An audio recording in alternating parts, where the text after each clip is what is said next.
All right, okay.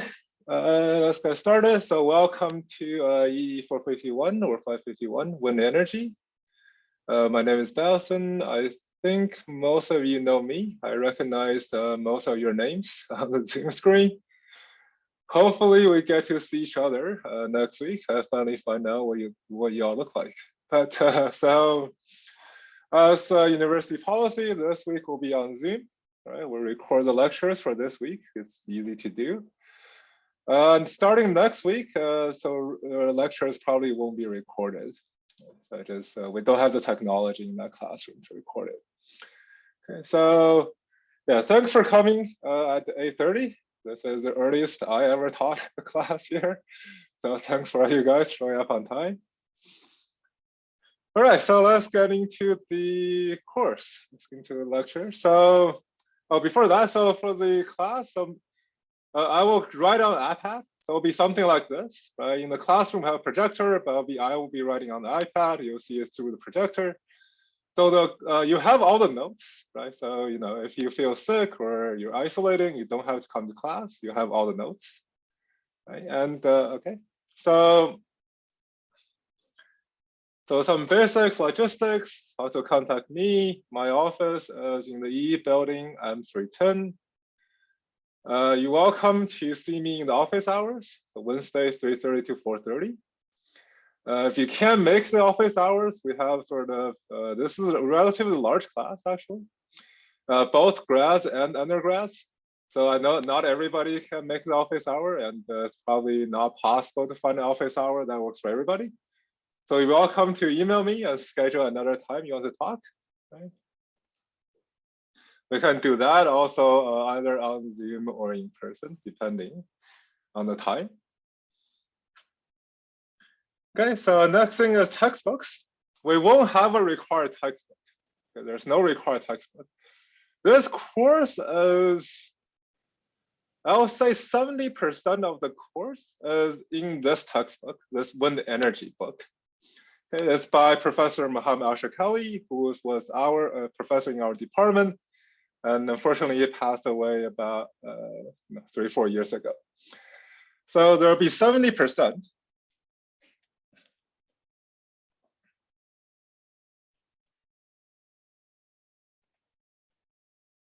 70% of course material is in here. So you're welcome to look at the book. But the thing is, there's a lot of bugs in the book. So there's quite a number of bugs in the book. There's a lot of mistakes in the book.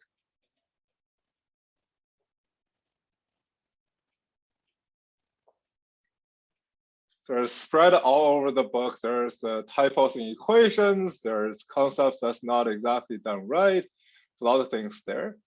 So normally what happens is you update the book and there'll be a second edition that corrects all those bugs. But since Professor Al-Shakali has passed away, then the book has not been updated, right, for a number of years. And so we won't rely on the textbook. Right? So if you get a handle on this book, it's not hard to find. You're welcome to read it, right? You read ahead. It's just that when it comes to equations, refer to the equations in the slides and not the equation in the book. There's actually a number of bugs that make things very confusing in the book. Okay? And there's sort of, we don't really track where they are. Right? So the book, feel free to use it. It's not required for this class. There's of course other books you're welcome to read. There's other books. There's standard textbooks on power system analysis. Right, so one by Wood and Willenberg, one by Glover, Olby, and Selma. So this book, for example, is a book you'll probably use in the 454. Right? So this is the E454 textbook. So to be clear, you don't need E454 to take this class. There's not that much overlap with E454. There's sort of two distinct classes, but sometimes reading the textbooks can be helpful. Or if you're taking, I'm not sure if 454 is offered this year, or it's offered this quarter, but if you're taking it, be useful to sort of read the book and see how things connect. Right? But it's not required to have this book. Okay, so there's a website, right? The course website. Send out an email for this.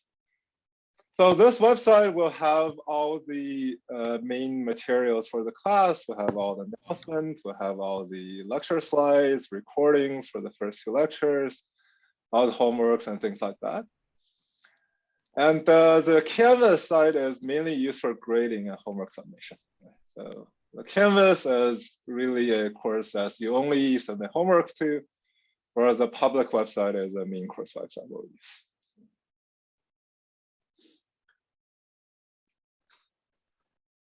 Right, so grading, so more logistics with grading is the homework will be 40% of the grade. We'll have a midterm, that's 30%. We'll have a final, that's 30%.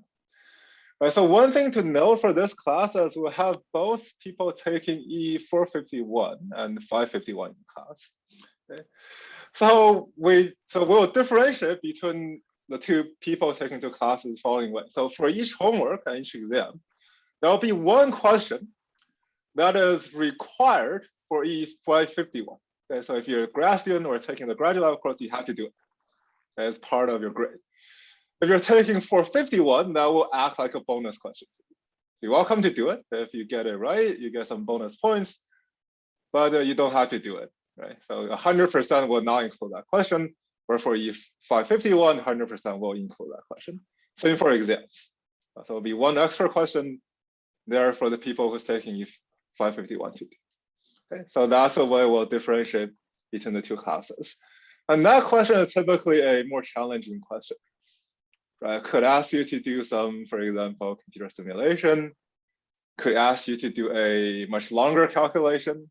Right? Could ask some more open-ended questions to think about some things that we may not have a clear answer to. Okay, so those are the type of questions you'll see. Okay, so if you're undergrad, you don't have to do it. Taking the graduate level classes, you must attempt that question. Okay, you have to try that question. Okay, so the final grade for the 2 classes will calculate based on this type, based on sort of different set of homework questions and the questions in the final and the midterm. Okay. Again, with COVID, we don't know, right? So we'll make COVID adjustments if need arise. Fortunately for last quarter, there wasn't so much disruption. So we'll see for this quarter, but if and when things happen, we'll make adjustment. And again, so if you run into issues, if you're isolating, if you test positive, if you have to take care of somebody else, this kind of thing, do let me know, right? Communicate with me and we can work out different arrangements for grading.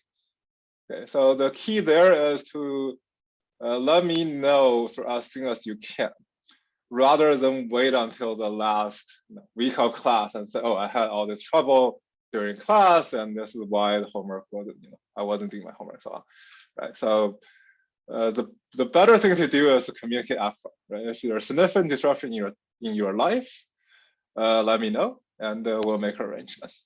Okay. These are the things we can sort out.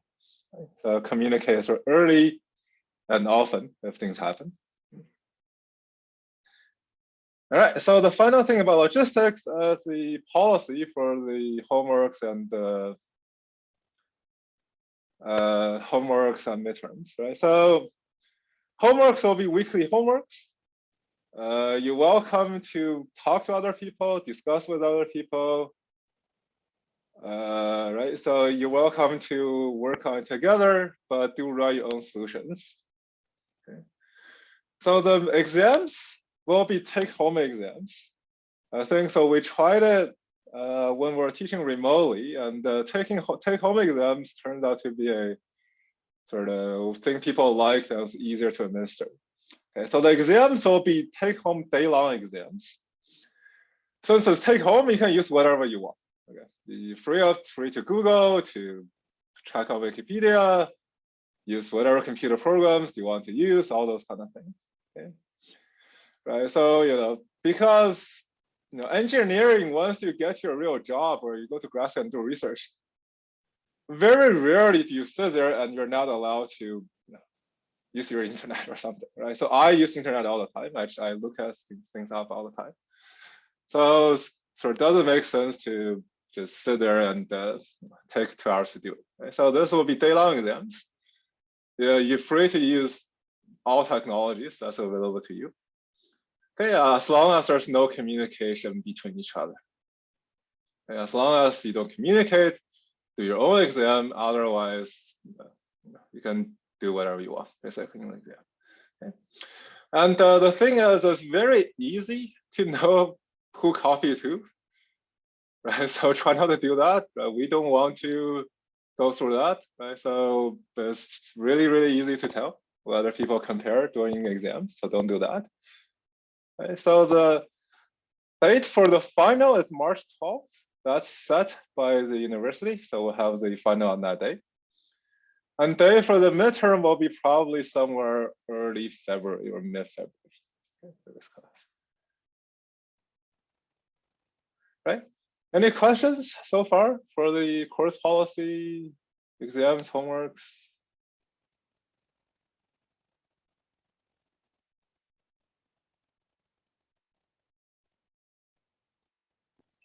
I just want to clarify the final is on March 12, which is on Saturday. Is that Saturday? I copied that from the register. Yeah, I think it was on Saturday for the March 12. Oh, March 15th, sorry, March 15th. Oh, thank you. Round day. Yeah, March 15th. March 15th, Tuesday, March 15th. Sorry, round day. Other questions?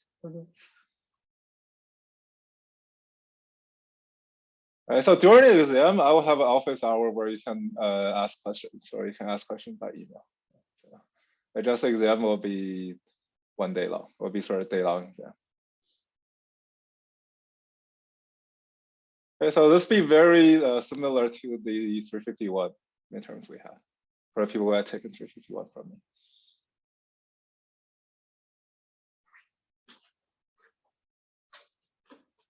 Okay, all right, so programming, last note is there will be some calculations in the class. So in this class, we'll sometimes get to the following problem, right? So it'll be like solving, so for example, solve ax equals to b, right? Solve for x. Or A is a matrix, B is a vector, X is a variable trying to solve. And this is large enough that you don't want to do it by hand, right? There'll be something like, A will be, say, A will be 5 by 5. B will be 5 by 1. Yeah, sorry. Not very large, but definitely larger matrices you can do by hand. So I'm assuming you know how to solve this type of equations, right? Using some computer software. Okay, whatever software you want to use is fine, right? Since the exams are take home as well. So really there's no constraint on this exactly, right? So this is a level of sort of scientific computing I've seen in this class, right? You are able to solve reasonably large linear system of equations. Okay, so in the past, right? So there's, because exam was in person, the system relatively small, you have to be able to do on your calculator and things like that. But since we're doing that and taking home, there'll be larger system to solve. Okay. Does anybody sort of have trouble with this type of equations or not? No, haven't seen this type of equations before. Okay, so my assumption is this sort of fair game, right? You'll see a problem that will ask you to set up an equation and solve for the equation to get the final answer. Okay. You'll see this, for example, when we talk about a lot of times when we talk about probability, when we talk about wind probability of different wind speed. Okay, all this will be sort of questions we can ask. All right. Similarly, you'll be asked to graph, right? So you'll be asked to. So you can also be asked to graph a function.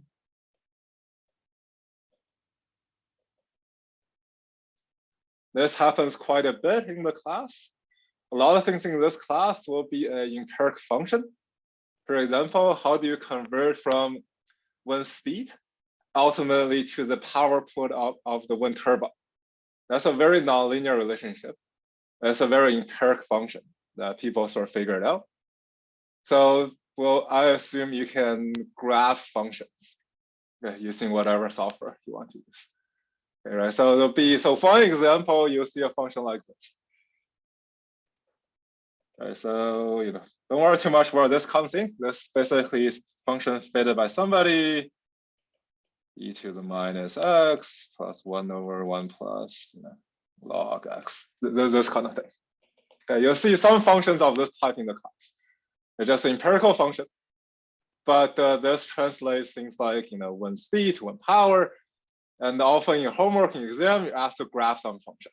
Right? So as wind speed varies at a turbine, graph the power output, and you have to be able to compute this kind of functions to graph the power. Okay, so this is expected. You will have access to, and you know how to use software to do this kind of things. Okay, right? So these are expectations in the class, programming expectations. I won't, in class say how you do this. Right? My assumption will be you know how to do it. Right? If you run into trouble, please let me know. But this is my working assumption for the class. Okay, prerequisites, right? So ideas, right? Things you should know. Things you should know are things like energy systems, basically things like active, reactive power. Right? Should not be. You should know what reactive power is. You should know what active power is. You should know how from those what's a complex power, what's a parent power, all those kind of things. You should know. Right, let's assume sort of simple matrix algebra, you know how to solve system equations, linear system equations. I'll assume that you know how to work with complex circuits. Right, so this class, a large part of this class, is get a wind turbine to look like a circuit. And then we'll do current, voltage, power calculation based on this circuit. Okay, so I'm going to assume that you have all seen this type of calculation. Of course, we'll develop sort of formulas for the specific circuit we'll encounter, but this should not be the first time you have seen things like complex voltage, complex current, complex power, things like this. So something useful to know, but not required, or I don't assume you to know, or something like probability will be very useful to know, but I don't assume you know it. Something like power flow will also be useful to know, but again, it's not assumed for this class. So just for me to get a sense of the students in this class, so who have not taken probability, can somebody speak up if you have not taken probability, or say in chat?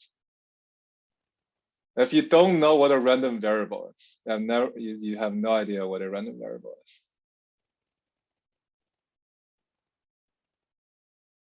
Yeah, so if you have not taken it, can you type or say so? I want to get an idea of sort of how many people have not seen it. So this will sort of help me to gauge how fast we go in that part of the class.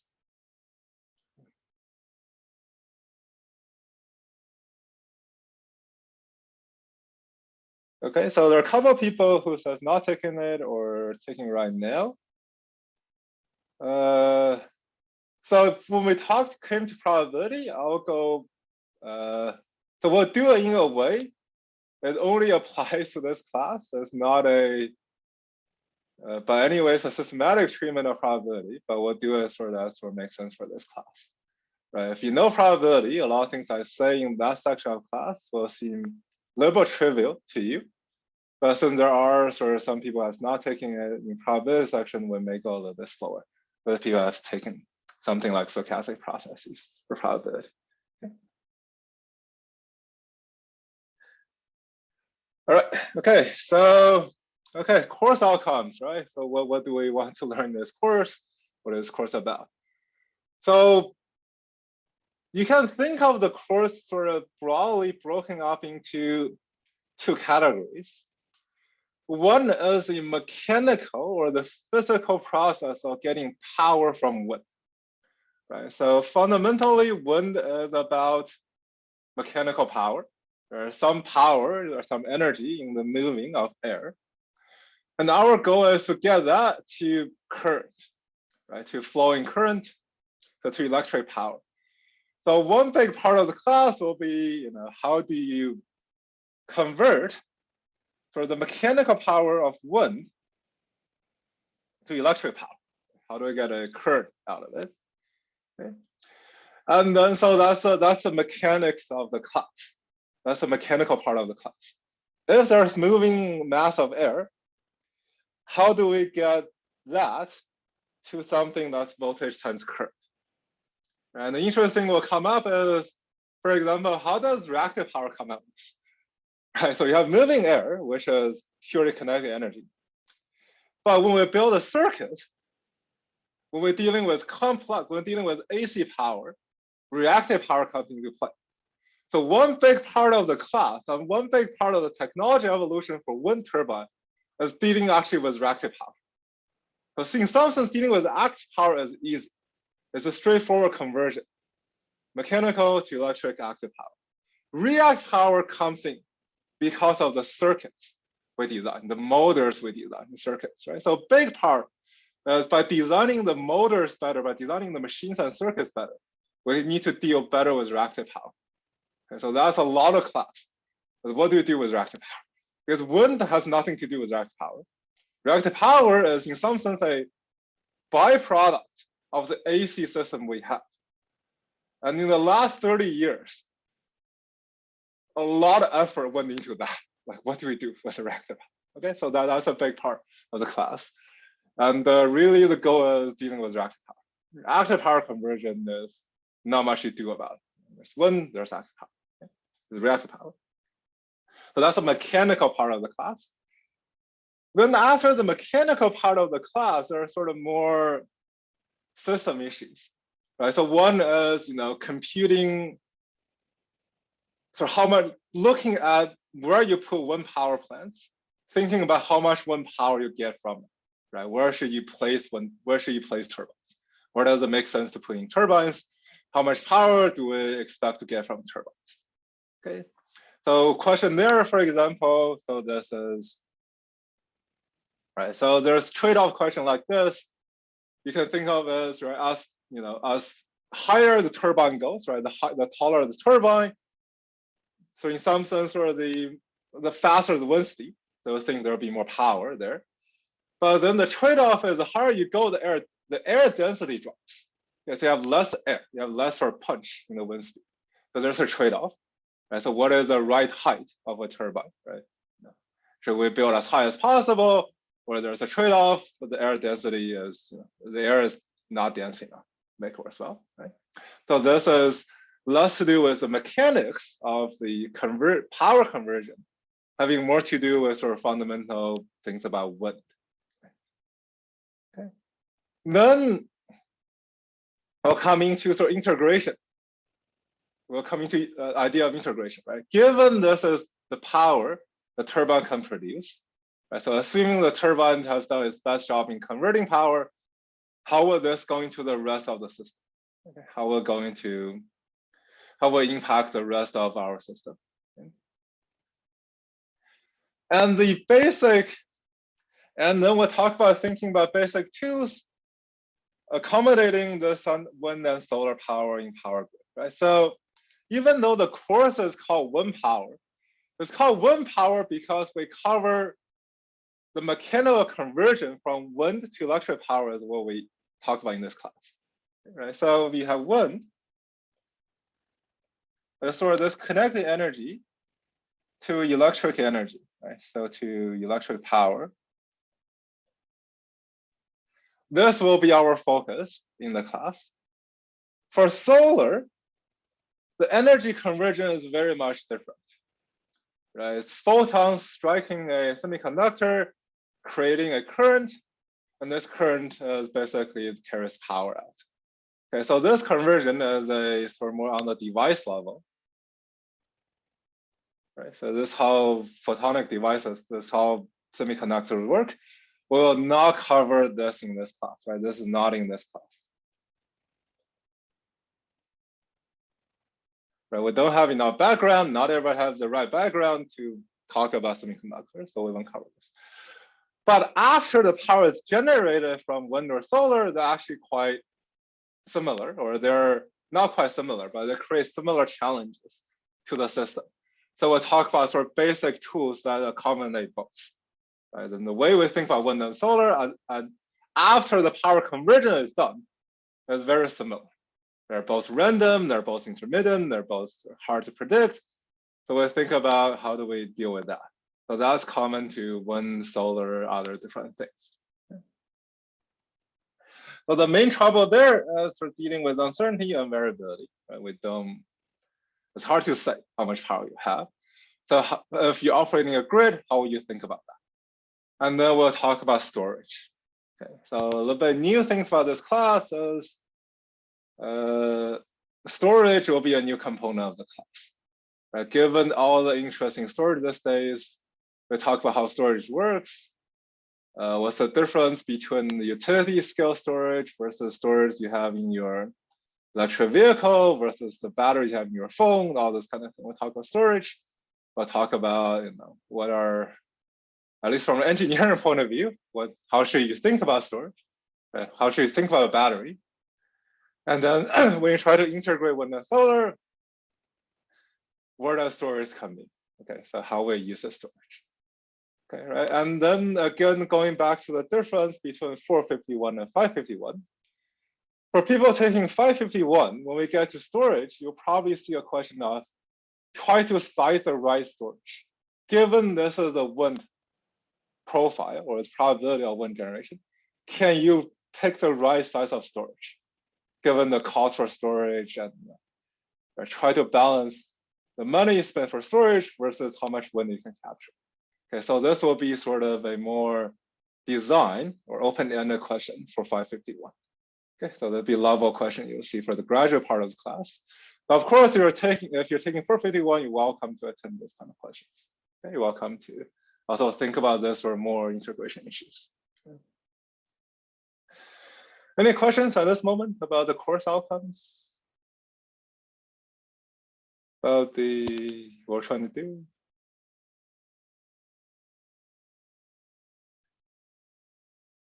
Okay, all right, so just to summarize, right? So the topic's broken up into two parts. So that's the one pictorial way to think about this is think of this box as your turbine. Okay, think of this box as your turbine. You have wind coming in, right? You have wind coming in. You have power or electric power, I guess, to be more precise. You have electric power coming out, right? So your turbine's job is to turn mechanical power into electric power. This goes into the rest of the grid. Right? There's almost no system that's directly wind to load. There are very few systems like this. Most of the time, there's a wind going to the grid then goes to the load. Okay, so the course is actually divided for almost halfway down the middle. We'll spend 50% of the time thinking about this. Okay, we'll spend 50% of the time thinking about making a wind turbine. Our questions: how do you make a good wind turbine? Okay.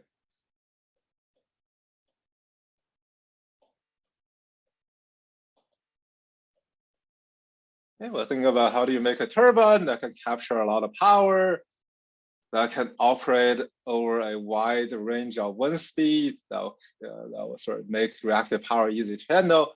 This will be the half of the class. Half the class will be called integration. This is already convert the power, it is what it is. How would the rest of the grid deal with this power being generated by wind? Okay, so this is sort of almost a 50-50 split of the class. All right. So out of these two, right? So which one do you think is sort of more settled, sort of solved problem? Which one is more open problem? Is it harder nowadays to make a good turbine or integrate power into the system?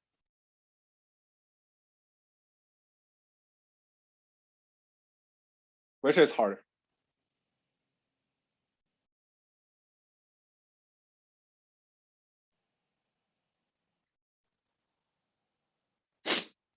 Right. So the chat, right? People, I think that sort of all correct. Is that the wind integration is much more challenging today.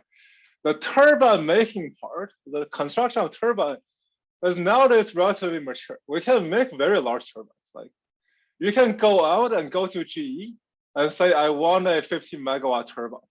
They'll probably make it for you. It's not much more research in that sense. This is where much more, cost reduction in some sense in turbines, right? We're engineering, reliability, cost reduction, turbine. So this is, you think of this really from 1970s to about 2010. There's a very open question, making turbines. How do we make turbines? Like in the 1970s, when we talk about sort of type 1 turbines, it wasn't at all clear, even if we can make a good turbine.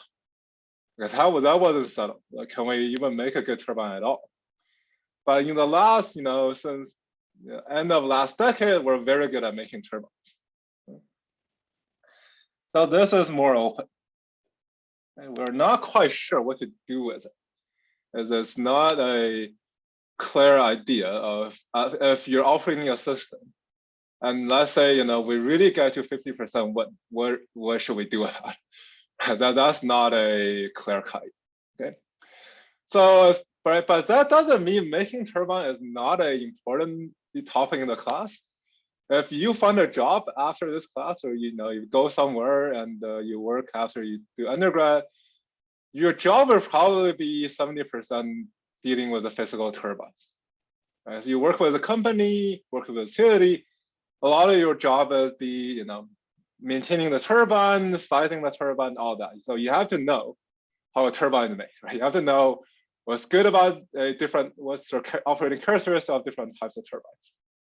But that, when we derive the equation is probably pretty good. Right? We have all the tools, very clear models, very good equations describing it.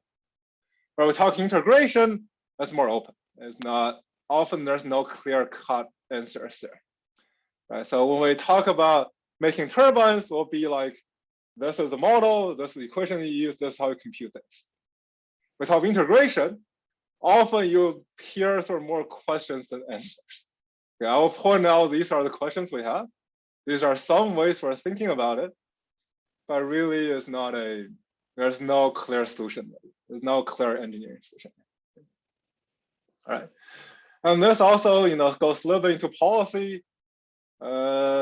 People sometimes think we can't get to 100% renewable because of policy issues, right? If we wanted to, we could. That's really not the case yet. This kind of will point out some engineering challenges there. Right? Even, give you a lot of money, it's not clear how we integrate a lot of wind into the system. And there's we made a lot of progress, but there's sort of more open question. Okay. So that's when you listen to the class, there will be sometimes this sort of dichotomy in the class. Part of the class will look like very classical. This is deriving equations. Part of the class will be there's a lot of questions, but maybe not so many answers. Right? Okay. All right, so a little bit more in detail about the class, right? We'll do introduction, often to remind us, right? So doing some notations in the class. We'll look at we'll look at overview of wind power. We'll do a lot of we'll do a lot of, in some sense, high school physics, or I guess freshman undergrad physics level calculations of how wind power. Right? Given when speed is x, how much power is intrinsic in the wind? We'll do some of these calculations. Then we'll look at the turbine. We'll look at turbine. We'll look at how do we convert the kinetic energy into electric energy. That's actually quite involved. It's not very trivial part to go through. So look at something called coefficient of performance. So the idea is always the following. There's some power in the moving air mass. There's some power in wind. there's no way to extract 100% of that power. There's no way to turn 100% of that power to electric power.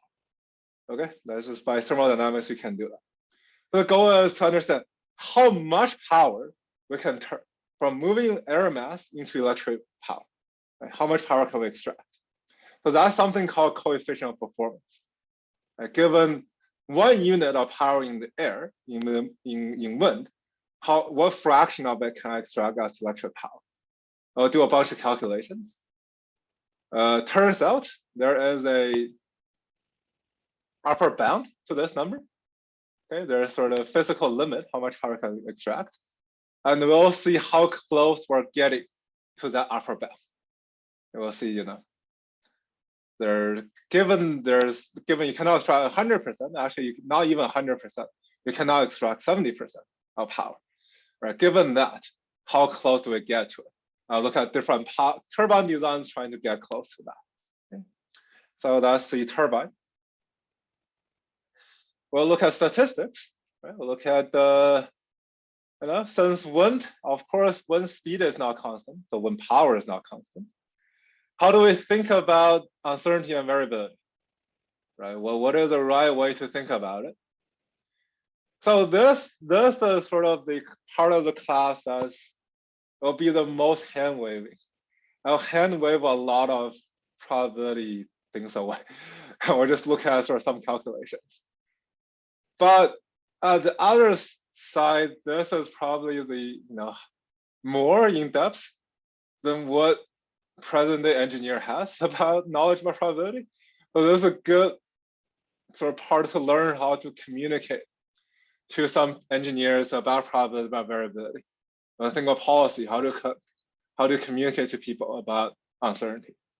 It's actually not trivial. It's actually not trivial. So for people, this is again for people who have not taken the probability class, how do you think about uncertainty? How do we think about this concept? How do you communicate uncertainty? Okay, how do you compute different numbers and metrics tell us how uncertain a wind is without going through a quarter of stochastic processes? Okay. That's statistics. So we'll go into a lot of details about the turbine. Okay, so this is, we'll go through different parts of turbine, different types of it, different control actions, different gears, all that we'll do in this class. Okay, so again, our hope is you get to see a wind turbine live sometimes this year.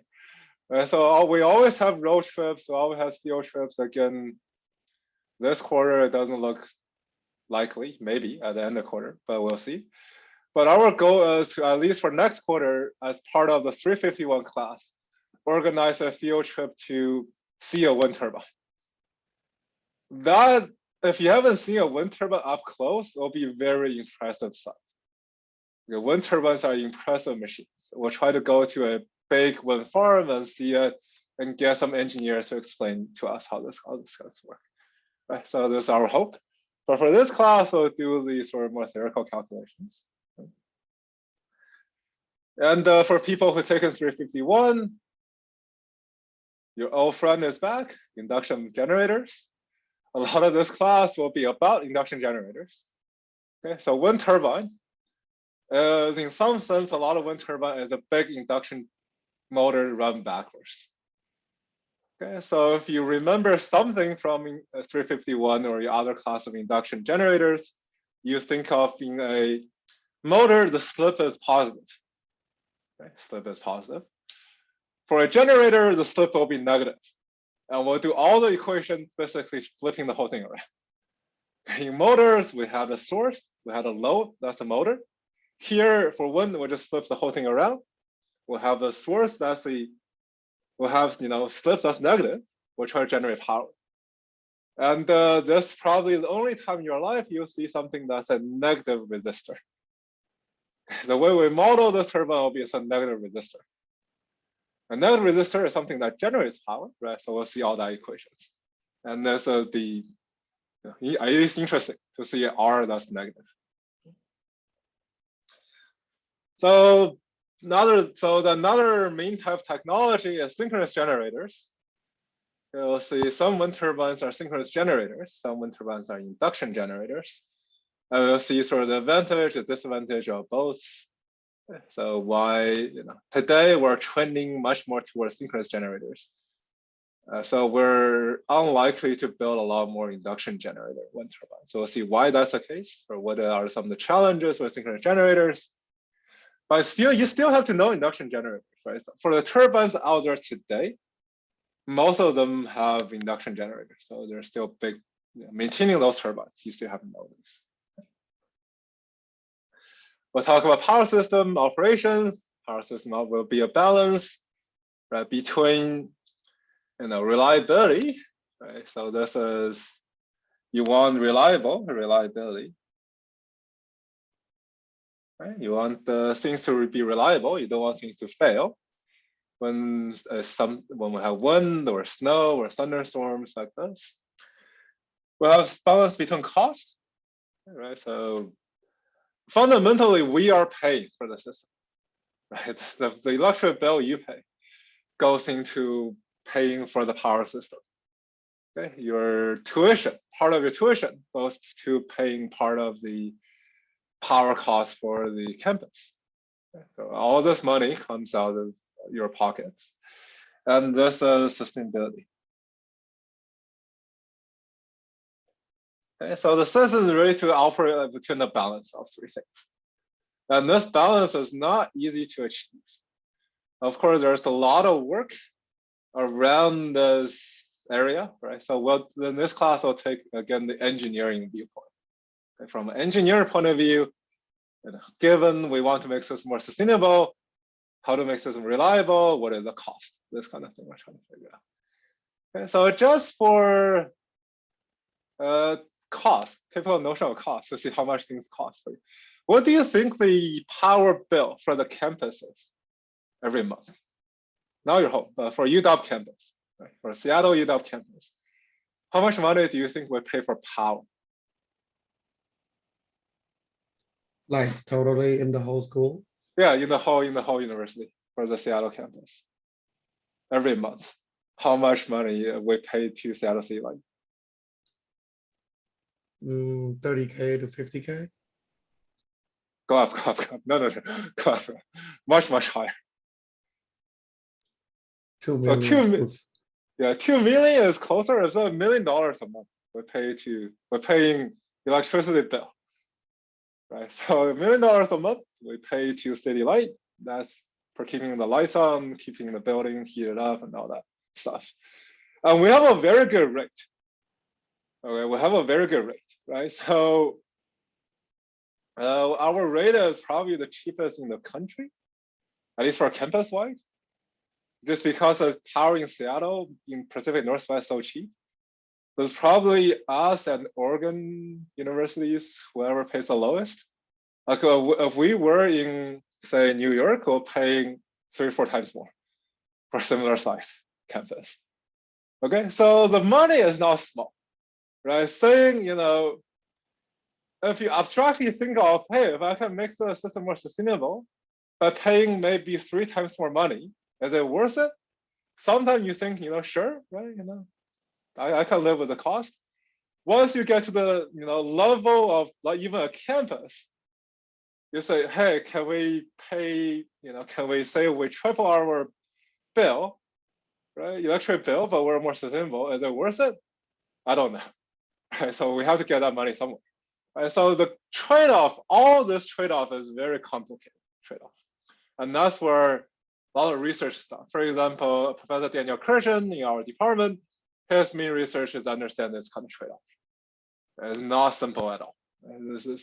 So we'll touch on this in this class, and hopefully you get to think about this kind of problems, right? You guys are probably being in the front lines dealing with this kind of issues to get you thinking about this. Right? If you go to City Light, big part of City Light is trying to work out this kind of trade-off.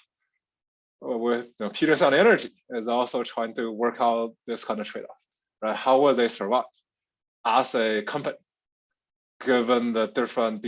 On one hand, you have a desire for sustainability. On the other hand, you're a company, right? PSE is a investor-owned utility. you have to at least break even. Make a little bit of money, but break even and make a little bit of money.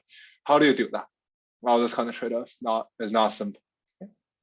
Something to think about. Right. So and the electricity is really not cheap. Once you get to any sizable scale, like this is big amount of money. Right. So again, similarly, if you run a data center, it costs a lot. Your electricity cost is a lot more than your hardware cost for a computer. Servers these days are very cheap. Electricity is not. Okay, so the electricity is actually becoming a main part of cost for a lot of operations. Okay. So imagine we all go to electric vehicles and so on. Right? So it's actually, the cost will be significant. Okay. So we'll do very simple models to think about this, right? How is cost calculated? When wind and solar enter into the picture, what happens to the cost? Does it go up? Does it go down? When storage enter into the picture, does it go up? Does it go down? How do we, storage is not free. Right? How do we think about using storage? Okay. So have a model of storage. We'll have a simplified way of thinking about a battery. So today there's an issue with batteries is a lot of times people think of battery as a perfect storage device, like something you put power in, you can take power out. That's not how battery works, right? That's just not how things works. But then if you go to the chemical engineering department, they'll give you a battery model that has 200 equations and say, okay, that is a battery. Right? So we want to strike somewhere in between. We want to get a fairly realistic model that's not too idealized, but does not require us to know something like a charge transfer in a porous medium. Okay, we don't want to know that. Okay, so what is the right model to think about battery? Okay, so this last we'll end on thinking about randomness, right? Since wind is not, we can't predict wind, so how do you deal with randomness? But this is really a pretty open question. So by the time we get to this class, most of the questions will be fairly open-ended. We'll talk about different ways to think about the problem, but really there'll be no clean answer at this stage. Okay, so again, the turbine part will be, tried and true models. We know these equations work. We know how to compute it. We know the different issues that comes up when you use this kind of equation. By the end will be, well, these are the problems. These are some ways to think about it, but really there may be much better ways to think about it. Okay. So any questions about the organization of the class?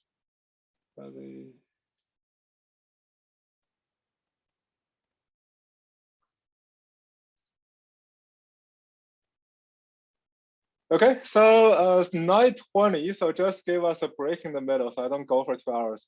Let's take a 10-minute break, and then we'll resume at 9:30. Okay, so I'll hang around. If you have questions, you can ask, but otherwise we'll continue the class at 9:30. All right, okay, let's get started again. All right, so again, we'll start with some review of very basic concepts in power energy, right? And the very basic review of the grid that we currently have. Okay, so when we talk about the system, we normally think of a system as broken up in 3 parts. Okay, we'll talk about the system as we have a supply, right? We have generation, we have transmission. Those are transmission lines in the system. And then we have a load, right? We have something consuming power. Okay, so in this class, most of our focus will be on the supply side. We won't talk very much about the transmission or the load. Okay, so most of the class will be about sort of figuring out what this thing looks like. Okay, what does a wind turbine look like? We want to draw it in a circuit diagram. Okay. And our goal is basically to take different types.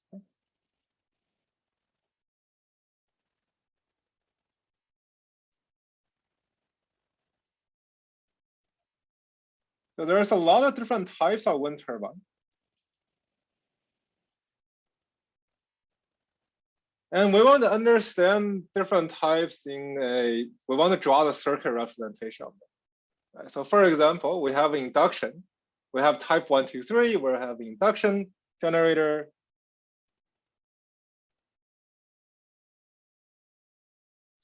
Then what we really want to understand is want to draw the following circuit. Okay, so what that looks like is we'll have a negative resistance. Right, so this is the source of power, be a negative resistance. This is the inductor, so it goes through some resistance, some inductance, right? So this basically be our circuit. Will be a induction motor run backwards. Right? So the negative resistance comes from a negative slip. This thing run backwards, then goes to the rest of the grid. Okay. So based on this kind of circuit, we'll then try to do different analysis, put different other parts of circuit components into this. For example, what if I add a capacitor to the circuit, right? What if I add some parallel resistors to the circuit? So do this kind of analysis, circuit analysis. So this is where you see a lot of just complex circuit calculations in the class. And we'll derive a bunch of equations relating things like voltage, current, power, kind of idea. We have a synchronous generator. We have a synchronous generator, right? So the synchronous generator is not a negative resistance, it's basically an AC source. Okay, so just that is actually really a source. Okay. But the problem there is we want to interface with the rest of the grid. The problem with a synchronous generator on a wind turbine, there's no guarantee that the wind is 60 Hertz. In fact, wind is probably not 60 Hertz. So we need to do some conversion to get it to 60 Hertz to be able to interface with the rest of the grid. And how do we do that? Okay, so these are the questions we're asking the class. It's drawing down circuits and then computing various things. So a large part of the class will be that. Okay, so before that, let's do some basic review, right? What is power? Right, power is the joules per second measured in watts. Right? So it's volt times V times I, volt times amps. Okay, so in this class, watt is a unit that's way too small for us. Okay, turns out 1 joule per second is just a tiny, tiny number for us. So in this class, we'll mostly likely talk about a kilowatt. So this is 10 to the 3 watts, or a megawatt, this is 10 to the 6 watt, or 10 to the 3 kilowatt. So much more often you see numbers like kilowatts and megawatts rather than watt. Watt is at least it's a unit that's too small for power engineering. So for wind turbines, what do you think most wind turbines offer? I think in terms of kilowatts or megawatts. Like how large are wind turbines? Ideas? You mean like the amount of power? The amount of power, right? If you see a turbine, Megawatt. how much? A megawatt. So right. So wind turbines is normally operate at a megawatt range. Roughly megawatt. So if you think about if you see a turbine, you think of how many megawatt this thing generating. These are right terms. So nowadays you have things from 0.5 megawatts to about 15 megawatt. 15 megawatt turbines are really, really, really large. Okay, so these are giant machines. Okay, that's out there, right? So again, as a ballpark comparison, how about a nuclear power station? How big is a typically nuclear generator? Just get an idea. How many wind turbines do you need to get it to a nuclear generator? Any ideas?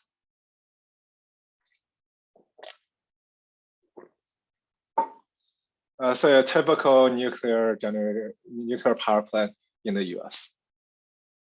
1,000 megawatt, Mike says in chat. So that's roughly the ballpark, the right number. So a nuclear power plant is about 2 gigawatt. So that's sort of what the average comes out to be in the US. US tend to have some larger nuclear power plants. Okay, so you can think of, how many wind turbines does it take to replace a nuclear power plant? You can do a straightforward division to figure how many you need. Okay, so it's good to have a sense of scale in your mind. Good to have a sense of scale in your mind about how big these things are. Again, so let's say the average US power consumption. How about this? On average, in the United States, how much power do we consume as a country? How many nuclear power plants of power do we consume as a country? So this will be in the gigawatt level. Any guesses? How many gigawatts?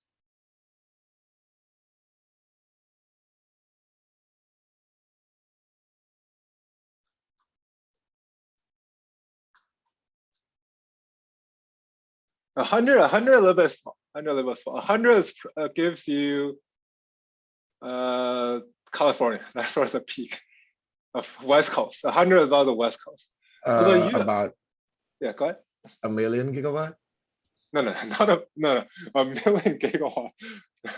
It's not 1 million gigawatt. 1 million gigawatt will probably melt the surface of the Earth or something. So this is about a 500 gigawatt. 500 gigawatt. This is the average power consumption of the US. Spread very unevenly across the country, as you can imagine. Right? There are some places that consumes almost no power. There are some consumes a lot of power. So one challenge with the grid is this thing is not spread very evenly. Okay. And the average household or average person, about a kilowatt. About a kilowatt. Of course, residential consumption is only a small part of all electric power consumption. Right? So there's sort of a lot in manufacturing, commercial, all the industry. The different industries consume a lot of power. But these are some numbers to have in the back of your mind when we're doing ballpark calculations. Okay. All right, so energy will be integration of power over time. So you take power, integration over time, this will be your energy consumption. So this will be important when we talk about wind power versus wind energy. Right? So when we say a wind turbine is, let's say, 10 megawatts, that's normally the maximum power the turbine can generate.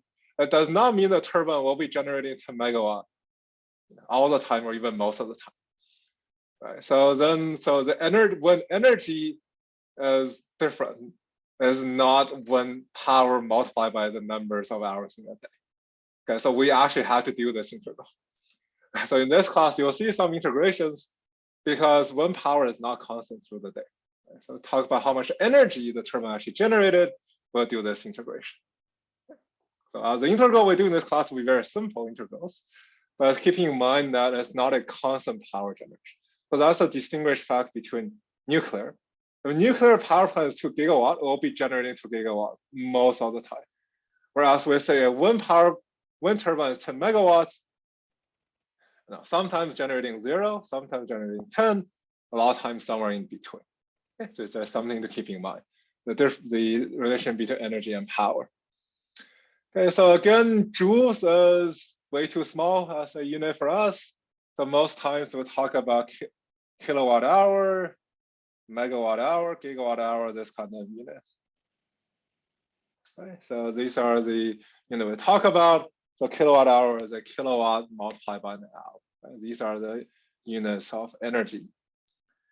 BTUs is some unit you see sometimes, but that's used very uncommonly in wind engineering. We don't really use something like BTU. You'll see that much more in, say, if you talk about gas. Right? But in wind, we mostly talk about kilowatt hour or megawatt hour. Okay? Just in terms of units. Right. Any questions about power energy? Okay, so in this class, we'll be very picky about the units of power energy. Right? So in your homework, if you get a unit, if you ask for power or you ask for energy, and you get a unit mess, right? If you mix a unit up, we'll grade that fairly harshly. Okay, so we'll be very picky about getting the units on power energy correctly. Because if you go and read a lot of sort of popular literature, you read about even news articles like in New York Times, this kind of things, you'll see people mixing up energy and power very often. They'll do some ballpark calculation. They'll say, oh, this is energy and this turns into power and turns energy again. Okay, so for us, we'll be very picky about the units. It's important to know we're talking about power versus the type of energy. Okay, so in case of, right, so if I lose points for not getting unit correctly, so actually being warned that we'll be picky on this. Okay. All right, so electrical grid, right? Even so, we won't really get to the grid to the latter half of the class, but still good to know some ballpark numbers about the grid. Okay, so altogether we have about 500,000 miles of high voltage transmission lines. And we have lots of high voltage transmission lines, but right, 500,000 miles. Generators. Okay, we have about 20,000 generators, or slightly more than 20,000 sort of sizable generators in the grid, depending how you count. Okay, we have about million loads, more than 120 million loads in the grid that we're currently serving. So a load is something like the your home or your apartment, your home, or the ECE building, or right? Okay, so this is our grid. Okay, so out of these things, right? So let's think about which of these numbers is likely to change, which number is not likely to change appreciably. Okay, out of all those three numbers, 500,000 miles of lines, 20,000 generators, 120 million loads, what number do you think will go up appreciably?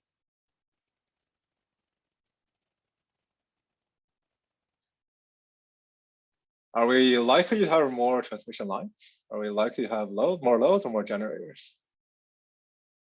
Right, so the chat, right? So in the chat, which is right, is these will likely to increase by a lot.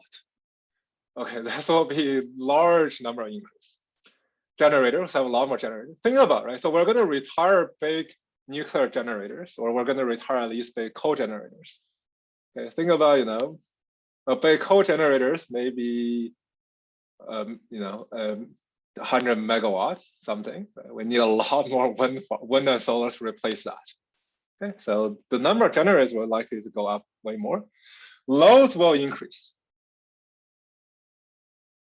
Suddenly, if we all start charging electric vehicles, right, so that, right, if all the cars, imagine if all the cars in our garage in the university turns into electric vehicles, like how many more loads we'll have to manage even on campus, right? So load will increase dramatically, number of generators increase dramatically, number of lines, probably not. We may get some more lines, not a lot of new lines. Okay, so the grid, still same number of transmission infrastructure, but then both the generator and the load will increase a lot. And that's where a lot of complexity comes from. Okay. As a, if you give me unlimited money, I would build a lot more transmission lines. Right? We're nowhere close to that kind of investment in the grid. Okay. So more organically, we'll have a lot more generators and a lot more loads. So that's an interesting question to deal with.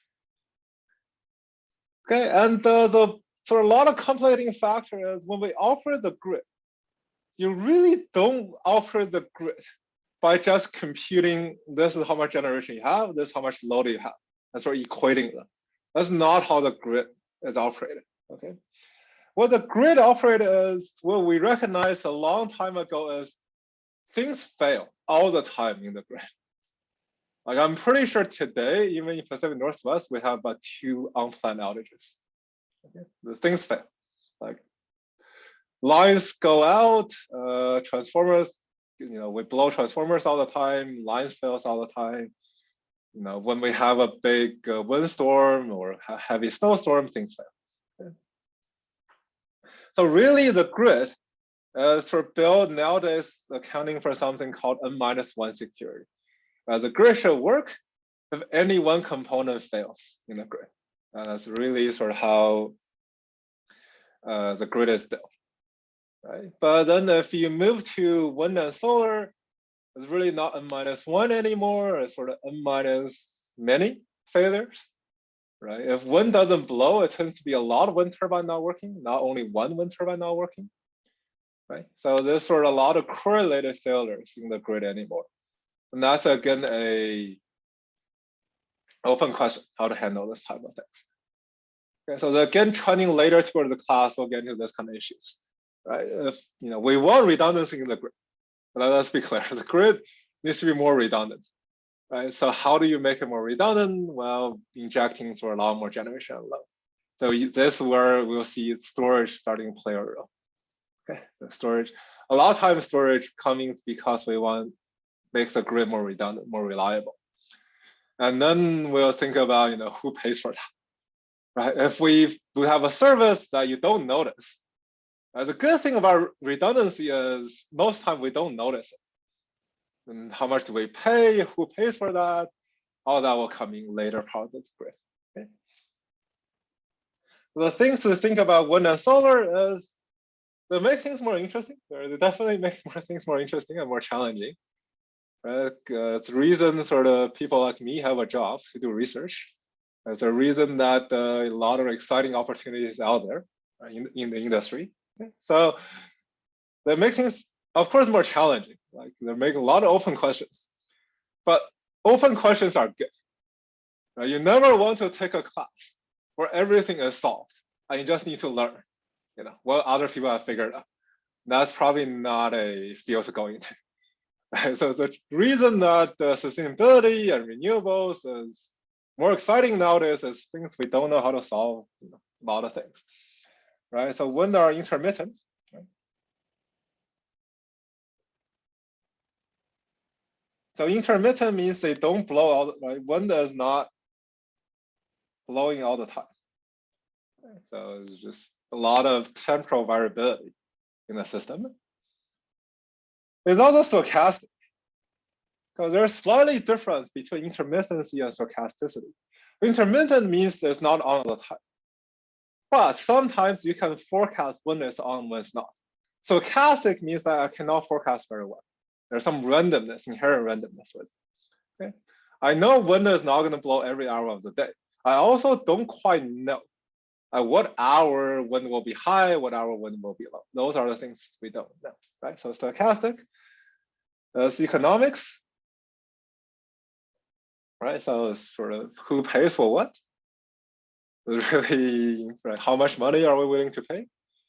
How much, right? So, when does introducing storage always lower the cost? Not always. Right? So how do we think about that? Okay.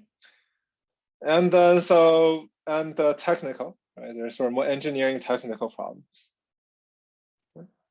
Engineering technical problems, right? How do you make the turbine? So if you look at the research within our department, right? So my research is more on the dealing with intermittency and stochasticity. So I work a lot on solving optimization problems when things are random. A big part of my research comes from that. My big part of my research comes from, making sure the system is stable. We have a lot of random disturbances. That's what I work on. We look at Professor Kershin, he works a lot of economics, computing how much do you pay, computing what is the right investment. And you look at Professor Johnson, Brian Johnson, he works a lot on making the connection between the turbine and the grid. Okay, so if you think about the research in this department, sort of spans this scale. Okay, so we all work on slightly different things, but really all of these are sort of active area of research. Right? There are people making better electronics components. There are people sort of trying to do calculations, right economic incentives and trade-offs. And then there's sort of people trying to work on just sort of the optimization and control aspect of it. Okay? So there's sort of research spanning all aspects of it. Okay? All right, so this is where the wind and solar, that's how they make things interesting. And so just to drive the intermittency home, right? Just to drive it home, right? So this is the actual plot. This is the 20, this is, forgot which year this is. It's probably 2019, I believe. The BPA, so BPA means Pacific Northwest. So means us. So BPA means Washington State and Oregon. Okay, so BPA means this is our power generation profile. So these are different power sort of this power generation we have. So you still see a very clear day-night pattern. So this is over a week. So you see a very clear day-night pattern, right? During the day, we consume more power. During the night, we consume less power. But you notice as everything else follows this pattern. Right? So everything else is hydro, which we can control. Thermal, we can control. Interchange, we can schedule. They all follow this. Green is wind. Okay, so wind decide to come up, for 2 days in this week. There's a lot of wind, and for the rest days in the week, they decide not to. There's no wind in PPA system, right? So wind is not only intermittent, as we really couldn't forecast as well ahead of time, right? We wouldn't know ahead of time when between August 20 and August 22nd, we have a lot of wind. Other time we have very little wind. So this is our challenge of operating wind. And so everything else has to adapt to wind, right? They have to operate around wind. And then when wind is uncertain, and there's a lot of, we have a lot of wind, this is challenge. And you do see this in real data. Right? So this is the actual trace of BP. Okay, so just sometimes you have no wind, sometimes you have a lot of wind. And there's really not much you can tell when you will have a lot of wind. Like with that, so this is summer, we have very calm days, and suddenly we have a spike in wind. Okay, so this is wind. And then you see this kind of wind speed. Okay, so this is wind speed. This is power. Okay? So the difference between speed and power is sometimes the speed is very high, but your power at the turbine is capped. So you're not, when the speed is very high, you're not always able to capture the full power in the wind speed. But anyways, if you look at the speed and power, you see this sort of very stochastic profiles. And you see a very stochastic profile of wind power, for example. Sometimes hits a peak, sometimes there's zero, a lot of times in between. And these are not nice profiles. For example, this, if you look at the power, it's definitely not Gaussian. But the people have taken probability where everything is Gaussian, power is not Gaussian. Okay, so this is far away from Gaussian, right? It's really hard to describe what this is actually. And so if you want to make a lot of money and you think you can, do good forecasting, if you have a good forecasting algorithm for wind power, say a day ahead, people will buy it. Like you can make a lot of money by forecasting well. Right? So a tremendous amount of research goes into that. And you want to talk about where data science and machine learning and AI has up to date, where has that gone to power? Actually, up to today, most of that has gone to this kind of forecasting problem. So can you, for example, look at this and predict the future? Can you predict, looking at some trace and tell me what will happen tomorrow? A lot of AI has gone into this, where not a lot of progress, right? So it's done a little bit better in prediction, not a lot better. But if you think you have some good method or good ideas, this is one way that you can make money. It's just by predicting better. Okay, it's just a hard problem, but there's a lot of money to be made. Okay. So why wind and solar? So as a subject to the political climate today, Not really. Wind power is actually quite robust. If you look at last 4 or 5 years, like the investment in sustainable energy is quite robust. That's where it doesn't, it's relatively insensitive to the federal government, changes in the federal government, actually. We have a lot of wind, a lot of power, and that has not, if you look at trajectories, really has not been impacted by the pandemic or the change or different policy changes. So it has enough steam behind it to sort of go forward. And it's not something that will disappear in a few years. So we're very set on this path. Okay, so that's something good to know, right? If you look at, the tax cut bill that passed in 2017, subsidies for wind and solar largely survived that cut. That was not cut in the tax bill. If you look at the current the priority for the legislature, still wind and power is a big part of, climate is a big part of. So that's mostly be sort of very healthy environment, right? Very healthy funding and money in this regard. Okay, so that, during, I think for a while, people was worried about this, but now it seems they will happen. Right? There will be jobs. There will be jobs for the foreseeable future in wind and solar. Okay. And the good thing to look at sort of wind production. Okay. So the thing to notice is Texas is by far the largest state, as a state that produces the most wind. Texas dominates almost everywhere else. Okay, so if you look at the entire West Coast, right, so this is actually not 2015, this is a little bit more updated figure. I think this is 2020 figures. So this is Texas still by far dominates us, right? So we are not bad. California has some wind, but Texas by far has the most wind. And one thing you notice is wind is not always correlated with population centers. Right, for example, you have, right, so you have a big population center, for example, here, Atlanta and surrounding areas, there's almost no wind production there. Okay, you look at, there's not many people there, but there's a lot of wind production. Okay, so one challenge was for obvious with wind is there's production doesn't always correlate where people are. Even if you look internal to the state of Texas, it's not always the wind production is not always close to the where the big cities are.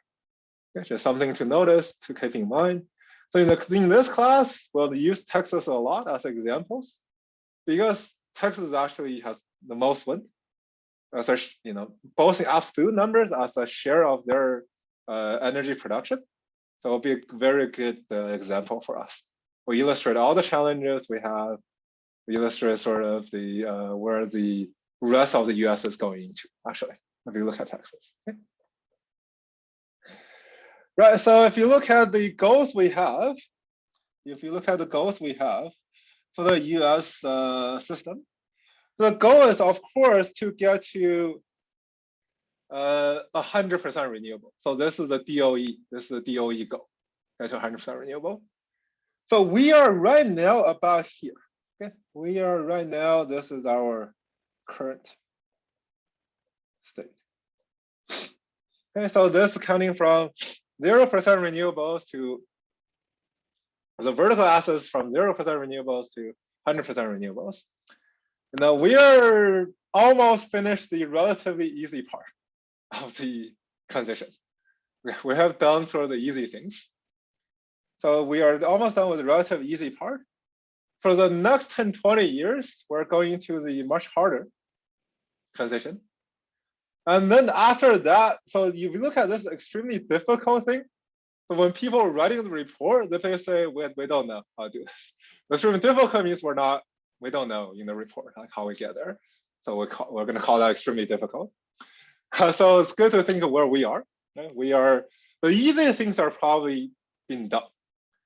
Right? So as you go to your jobs, or go to, you stay in the industry, either going to very traditional jobs in utilities or more advanced jobs, right? Either going to electric vehicles or renewable, things like this.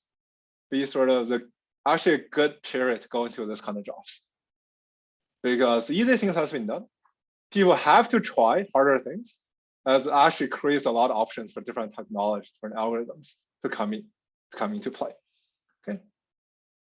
So so this is where we are. And then one good thing, so to look at the generation mix, okay, to look at generation mix. So this is up to date. So I pulled this from EIA. So EIA is a really good source for this. So EIA is the US Energy Information people. They collect all this kind of information. There's actually a lot of data. There's quite a bit of data there to look at. So I was looking at this, I pulled this a few weeks ago. And this year or last year was the first time renewable passed nuclear and coal. Okay, this is actually the first time renewable passed nuclear and coal. Okay? So we're about 21% generation, where nuclear and coal, nuclear is 20%, coal is 19%. Okay? Right, so this is a very happy chart actually to look at. We made progress, right? We made progress. One thing to note in this chart, there's two caveats in this chart that sort of still shows the challenges to come. For this renewables, a lot of this renewable includes hydro. Okay, this includes hydro. Hydro is part of this accounting in this chart. EIA account. So if you go to the breakdown, EIA actually breaks this down by different generation technology. Right, so they're not trying to hide this, right? So it's just that it's easier to think of hydro as renewable in this chart. Okay. So the problem is hydro is we're not going to build any more big hydro power plants in the US. We already build them wherever we can build them. When we look at the Columbia River, we built already, like we already maxed that out. We can't build it anymore. Okay, so even though we're 20%, renewables, the actually wind and solar part is still a small fraction of the entire generation mix. Okay, so you see this chart, like this chart, you'll see this chart in all kinds of news articles. Just keep this in mind. Okay. And then if you still look at so this is one way to look at the chart. Another way to look at it is the emission, right? So the emission. So nuclear, for all its fault, and we can talk about nuclear another day. Nuclear has very little carbon emissions, right? It's just nuclear. It has almost no emissions. As from an emission point of view, it's as if it's renewable. Okay? There's no emission. So about 60% of emission, emission source, right? So about 60% gas and coal still have CO2 emissions. Rest 40% not so much emissions. Okay, so let's pick another line. In the 1980s, right? So in the 90s, what percentage of generation here do you think is actually emitting carbon? We talk about it from an emission point of view. What fraction emits carbon? And we're 60% today. But 60% of our power generation mix emits carbon. If we go to say 1980s, what percentage of our generation emits carbon?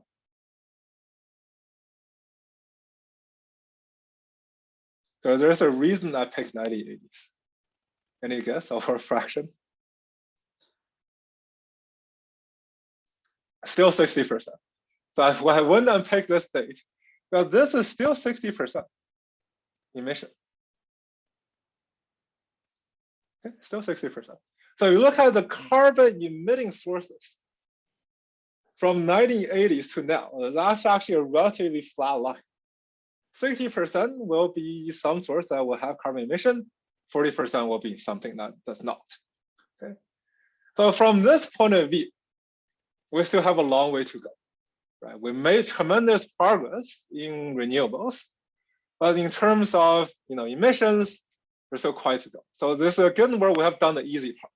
The easy part is get wind to replace coal. That economically makes sense. From a purely money-making point of view, you can't sell people coal generating power plant anymore. whereas wind, you will still make money. So that's the easy part. The harder part is to eat into the rest 60% of carbon emitting sources. That's the harder part. That's sort of more challenging part of the of our life going forward. Okay. Any questions about this chart? The generation mix. So if you have free time, I recommend going to the EIA website. Actually, there's a lot of data there. I recommend playing around with the data, looking at the history, looking at different generation mix. You can sort of dig a lot of interesting trends in the data. It's not always as simple as you'll see sometimes in newspaper or different magazines. They'll show a chart, but there's a lot of nuances in the data that you can actually look at by yourself. EIA by far, I think, has, from all the different websites, public websites I've seen, EIA has a very good data source and interface to pull the data from. Okay. All right, so this is the source of generation mix. So last thing, transmission system, right? So we have different wind and solar actually at different parts of the country. The main thing for the US is, if you look at the system, is what do you do about this part? Oh, sorry, this is not what I want. Right, so if you look at this country as, what do you do here? They're far away from wind, far away from solar, a lot of population here. How do you get renewables to them? Given the transmission lines will not change, what do we do for this? Okay. All right, so again, the summary is we're not going to have a redesign of the national grid. We're not even going to have a small redesign of the national grid. We're going to have we're going to patch the grid a little bit here and there, but the main grid will stay the same. So we really need better operations. We need better operations. Okay. So for example, again, if you look at the research in this department, there's 3 of us. None of us work on how to rebuild the grid. Right. So that's for a reason. None of us think about how do we build more transmission lines. All of us working, either how do you convert better at the source, or how do you accommodate this variables better? There's a reason for where this research is done. Okay. But the first step is to understand just how to generate electricity from wind. Then we'll go to how do we integrate wind into the grid. Okay. As a summary, right, we'll cover how wind is generated. Again, we will not go into how solar is generated. That is an entirely different thing. We don't have enough background to do that. Okay, they're generated very differently. So forecasting is also typically different for wind and solar. There's very different technology. If you want to forecast wind power, solar power, the algorithms are actually different forecasting. Okay, so for solar forecasting, a lot of goes into, can you track cloud movement? Okay, so there's a lot of solar forecasting. The state of the art is mounting a camera using computer vision to look at how the cloud is coming in and then tracking that. That's actually where things are at. Wind is not that, but a lot of integration issue will be common. And so I'll point out when something is just applied to wind versus something applied to both wind and solar. Okay, so that's our intro. Any questions with the intro?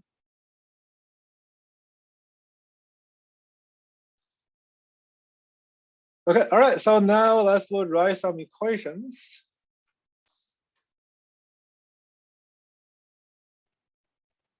Right, so let's look at some more numbers, write some equations.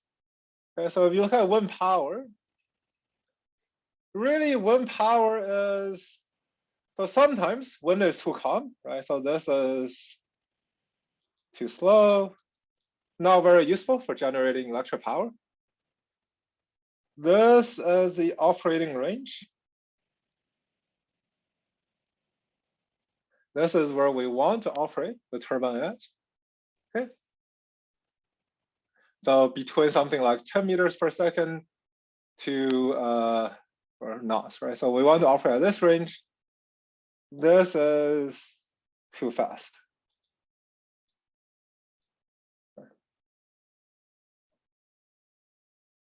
So this is too fast. Okay, so a lot of wind turbine design is actually, what do you do when the wind speed is very fast?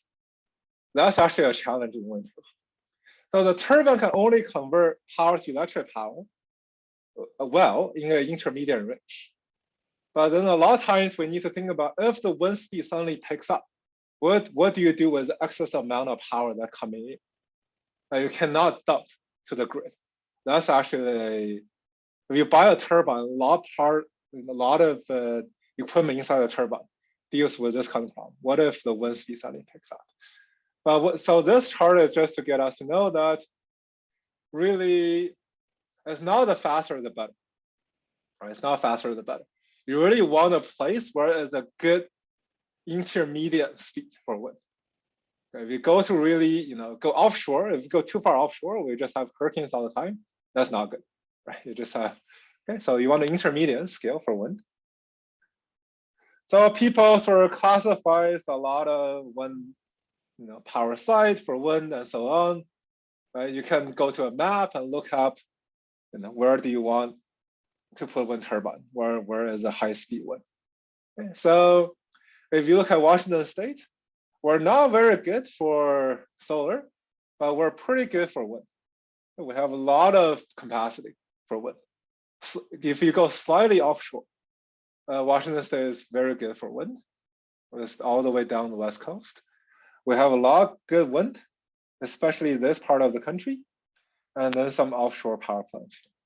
Okay, so these are where the wind is blowing most of the time. So last 5 minutes, let's do some basic physics review. So our goal is to convert mechanical power to electric power. So let's figure out how much mechanical power we have. Right? So the kinetic energy, to remind you, is half mv squared. Right? This is our basic equation for kinetic energy. M is the mass, V is the speed. Okay, so we have speed, half mv squared tells us how much kinetic energy is in a amount of moving air. Right?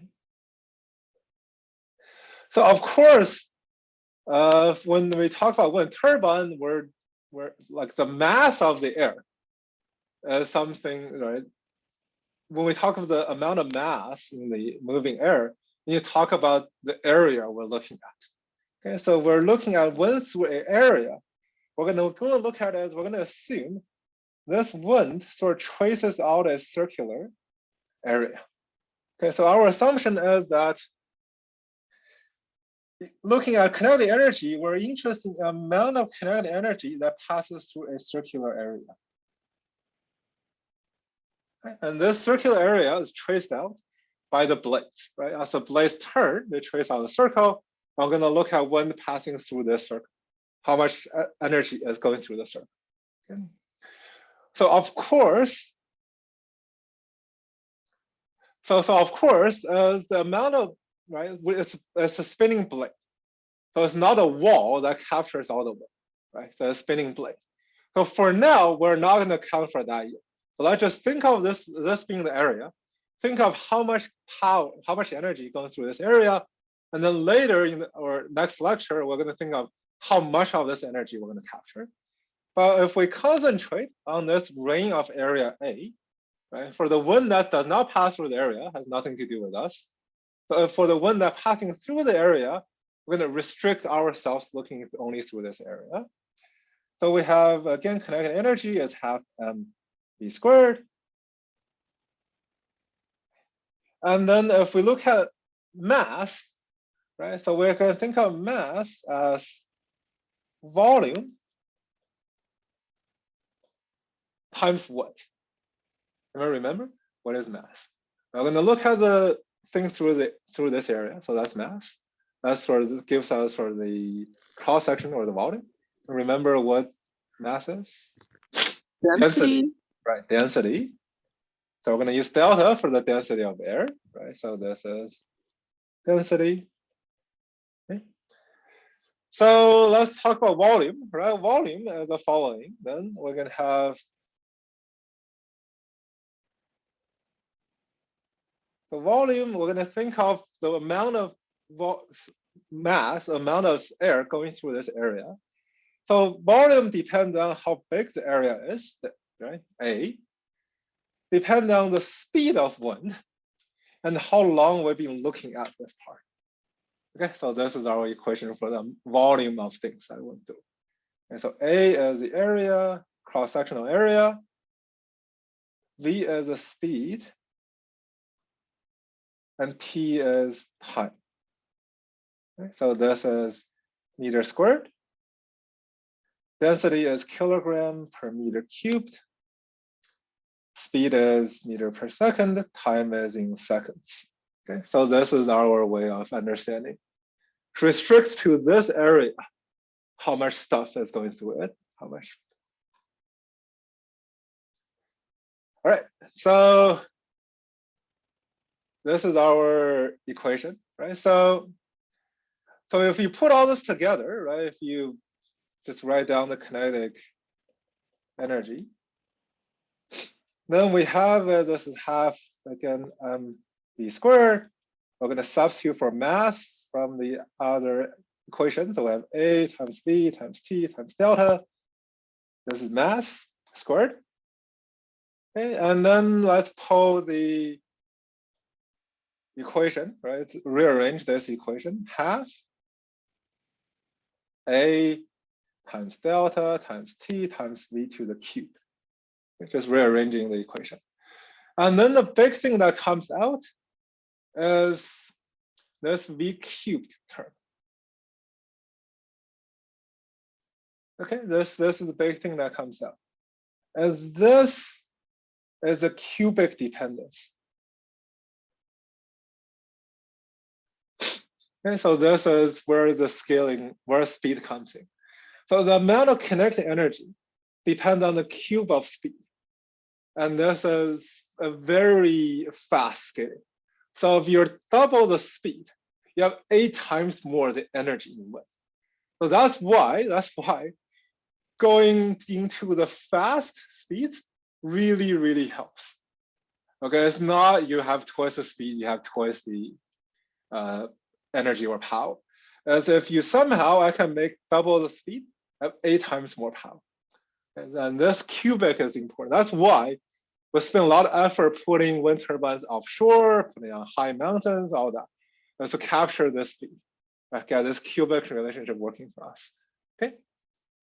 So let's stop here today. We're at 10:20. So we'll stop here today. Next time we'll pick up from these equations. We'll convert energy to power and get into sort of more technical calculations. Right. So I'll stop here. We'll see you on Thursday.